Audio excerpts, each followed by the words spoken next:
सबका साथ सबका विकास। दूसरा नारा उनका है बेटी बचाओ बेटी पढ़ाओ। तो मैं यहाँ से प्रधानमंत्री जी से ये सवाल पूछना चाहती हूँ, बताइए जम्मू कश्मीर में कौन सी बेटी सेफ है? अगर हम कोलकाता की तरफ देखें तो 12 दरिंदों ने हमारी बहन हमारी बेटी को ऐसे बेरहमी से उनका रेप करके उनका मर्डर कर दिया। क्या मैं यही समझूं? क्या हमारे देश में यही बेटियां आगे बढ़ रही हैं? क्या हमारी बेटियां यही सेफ है? मैं उनको एक शेर से कहना चाहती हूँ कि प्रधानमंत्री जी आप गौर से सुन लीजिए, इस देश में सिसक के रो रही है बेटियां, इस देश में सिसक के रो रही है बेटियां, अपने ही घर में डर के सो रही है बेटियां, इस देश में सिसक के रो रही है बेटियां, अपने ही घर में डर के सो रही है बेटियां। और बीजेपी वाले और प्रधानमंत्री जी नारा लगाते हैं और करते हैं एकता की बात, वो नारा लगाते हैं और करते हैं एकता की बात, क्यों इस देश में अपना ही सम्मान खो रही है बेटियां? आज अगर हम सोशल वर्कर की बात करें या फिर आंगनबाड़ी सेंटरों में जो मैड में काम करती हैं, अगर मैं उनकी बात करूं तो क्या उनको कौन सी उनको सैलरी मिलती है या कौन सा उनको सम्मान मिलता है? जहां पे भी कोई प्रोग्राम होता है, चाहे वो प्रधानमंत्री जी का हो, चाहे उनके किसी नेता का हो, मेरी बहनों को, मेरी पुलिस फोर्स की जितनी भी एसपीओ बहने हैं, उनको पूरे धूप में जैसे कटघरे में खड़ा कर दिया जाता है। बताइए प्रधानमंत्री जी, यही आपका इंसाफ है? यही आपका नारा है? क्या हम इसी को माने? अगर आपको ना राजनीति करनी थी, आपने झूठ पे वोट नहीं लेना था।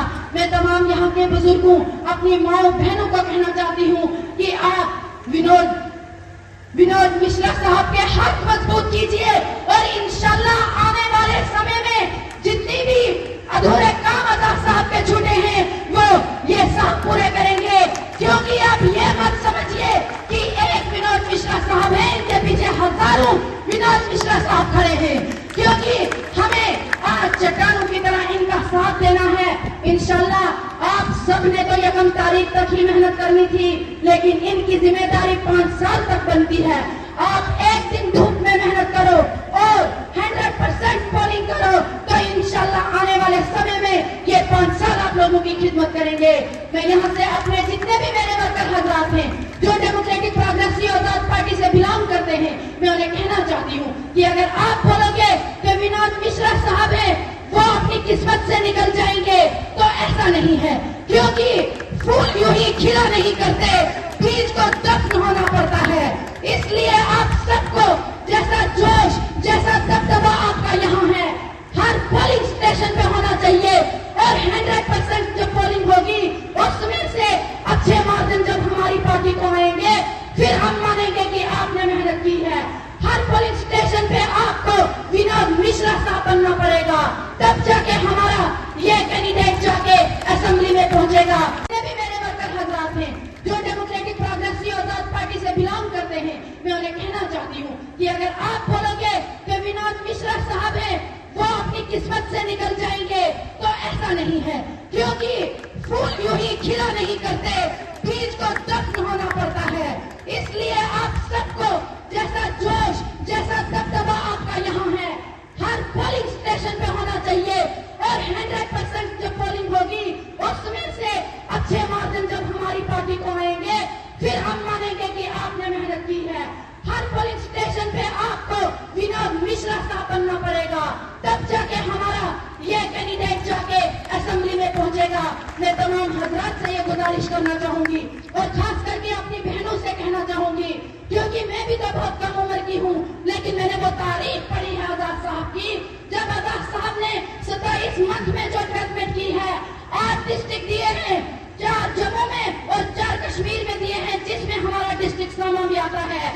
बहुत सारे लोगों ने शहादतें पेश की थी डिस्ट्रिक्टों के लिए, तहसीलों के लिए, लेकिन हमारे वही गुलाम नबी आजाद साहब हैं जिन्होंने बगैर प्रोटेस्ट के डिस्ट्रिक्ट दिए, बगैर प्रोटेस्ट के आपको ब्लॉक दी, आपको तहसील दी, आपको बहुत सारी अदालतें दी, बहुत सारी ऐसी डेवलपमेंट है जो आजाद साहब ने दी है।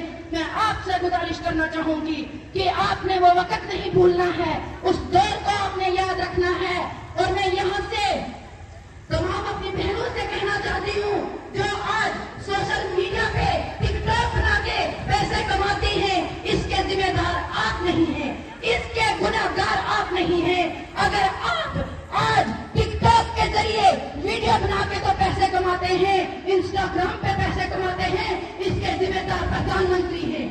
की बेरोजगारी को उन्होंने आसमान पे पहुंचा दिया है। हमारी बहनों के पास MA करके डिग्री करके भी कोई पैसा कमाने का कोई भी रोजगार नहीं है।